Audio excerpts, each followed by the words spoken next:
Students, आज हम पढ़ेंगे बीकॉम थर्ड सेम का जो अपना सब्जेक्ट है वो है अपना company law. And company law में हम आपको जो मोस्ट और इम्पोर्टेंट टॉपिक पढ़ा रहे थे वो है हमारा प्रवर्तन, मतलब कंपनी का निर्माण, स्टेट ऑफ कंपनी, जो इससे पहले वाली वीडियो में कंप्लीट हो चुकी है। आप लोग पिछली वीडियो जाकर देख सकते हैं जिससे आपका कोई भी टॉपिक मिस ना हो। आज की वीडियो में हम आपको पढ़ाएंगे कि प्रवर्तन के कर्तव्य क्या क्या होते हैं, प्रवर्तक कौन कौन से कर्तव्यों को पालन करता है। तो सबसे पहले हम समझ लेते हैं कि प्रवर्तक कौन होता है ना। क्वेश्चन होता है प्रवर्तक कौन होता है। प्रवर्तक कौन होता है? जो कंपनी को खोलता है, कंपनी को चलाता है, कंपनी के हित के बारे में सोचता है, कंपनी के प्रॉफिट लॉस के बारे में सोचता है, कंपनी के रेस्टोरेंट के बारे में सोचता है। सीधी सी बात है कि जब कंपनी हमारी खुली नहीं होती है उससे पहले जो भी व्यक्ति हमारे कंपनी के खुलने में हस्तक्षेप देता है, अपना सुझाव देता है, कंपनी का क्या काम किस तरीके से करना है, कंपनी का प्रॉफिट कैसे आएगा, कंपनी में लॉस से कैसे बचा जाए, ये सब चीज़ों की व्यवस्था जो भी व्यक्ति मिलाता है वो व्यक्ति कौन होता है? प्रवर्तक। वो व्यक्ति कौन होता है? प्रवर्तक। लेकिन प्रवर्तक अपने नाम से कभी नहीं जाना जाता है, वो अपने काम से ही जाना जाता है कि वो किस तरीके का काम करता है, ये क्या क्या करता है।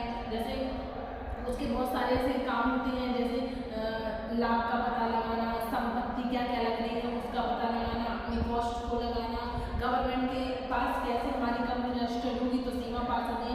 तो ये सारी जिम्मेदारी किसकी होती है? एक प्रवर्तक की होती है। तो एक सिंपल सी डेफिनेशन हम बोल सकते हैं कि जब हम अपनी कंपनी को खोलने से पहले जो भी व्यक्ति हमारी कंपनी में सहयोग देते हैं, हमारी कंपनी में अपना हस्तक्षेप देते हैं, हमारी कंपनी में कार्य करते हैं, वही व्यक्ति कौन होते हैं? प्रवर्तक कहलाते हैं। अब हम पढ़ते हैं प्रवर्तक के कर्तव्य। प्रवर्तक कौन कौन से कर्तव्यों का पालन करता है। तो सबसे पहला है हमारे सारे तत्व प्रकट करना।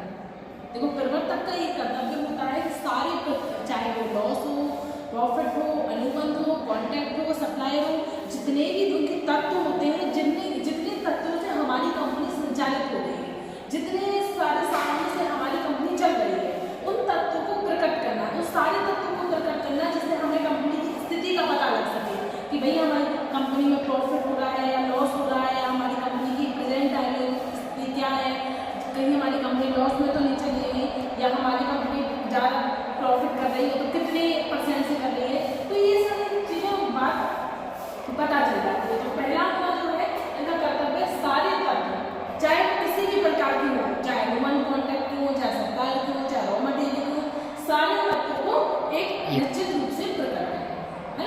ये फर्स्ट पॉइंट है। सेकेंड है अपना लाभ संपादित करना। लाभ मतलब लाभ, जितना भी प्रॉफिट हो रहा है, चाहे वो गुप्त लाभ हो, चाहे वो लाभ हो, चाहे वो कैसा भी लाभ हो, जितने भी सभी प्रकार के लाभ हो उन सभी को प्रकट करना कि भैया ये इतने % से इतना लाभ हुआ है। क्योंकि कंपनी में बहुत सारे लोग पार्टिसिपेट करते हैं, बहुत सारे लोग ऐड होते हैं, है ना। तो सभी लोगों को उनके % से लाभ दिया जाता है, तो उस कंपनी के लाभों को समर्पित करना है ना। तीसरा है गुप्त लाभ अर्जित करना। सीधी सी बात है, कंपनी का जो प्रवर्तक होता है वो कंपनी का किसी भी प्रकार का गुप्त लाभ अर्जित ना करे। किस कंडीशन में गुप्त लाभ प्रकट करना करे? गुप्त लाभ अगर वो प्रकट करता है तो कंपनी की जब स्थिति आती है, प्रॉफिट लॉस की स्थिति आती है, तो उसमें सभी प्रकार के गुप्त लाभ को प्रदर्शित करे। सीधी सी बात है कि गुप्त लाभ मतलब क्या होगा? गुप्त लाभ मतलब होता है ऐसा लाभ जिसको किसी को ना बताया, एक गुप्त रूप से सिक्योरिटी से हमने अलग तरीके से रख दिया। लेकिन जब प्रॉफिट की कंडीशन आती है तो गुप्त लाभ को भी हमें दिखाना पड़ेगा। जब गुप्त लाभ हमारा सामने रखेंगे तभी तो हमारी मतलब जो कंपनी की कंडीशन है वो बाहर आएगी, है ना। तो गुप्त लाभ अर्जित करना, मतलब अर्जित तो करता है लेकिन उसको कंडीशन में दिखाना पड़ता है। फिर नेक्स्ट है हमारा निजी हितों व लाभों को प्रकट करना। निजी जितने भी उसके हित है, मतलब निजी हित है या लाभ है, तो सभी लाभों को प्रकट करना कि जिस तरीके से कंपनी की कंडीशन है उसका पता लगाया जाए, प्रॉफिट लॉस का पता लगाया जाए ना, तो वो करना। नेक्स्ट है अपना निजी संपत्ति बेचकर लाभ ना पाना। कोई भी प्रकार हो वो कंपनी को अपनी स्वयं की निजी कंपनी को नहीं बेच सकता। मतलब सीधी सी बात है कि जो उसकी निजी संपत्ति है, एक तो होता है कंपनी जो उसने प्रॉफिट बेस पर अपना इन्वेस्ट कर दिया है, दूसरा है उसकी निजी संपत्ति।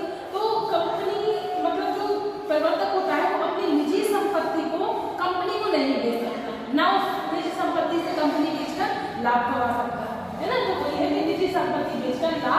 नाम बनाना। एक बार और हम देख लेते हैं इसका तत्व। इसमें सारे तत्वों को प्रकट करना, दूसरा है लाभ समर्पित करना, तीसरा है गुप्त लाभ अर्जित करना, चौथा है निजी हितों व लाभों को प्रकट करना, पांचवा है अपना निजी संपत्ति को बेचकर लाभ ना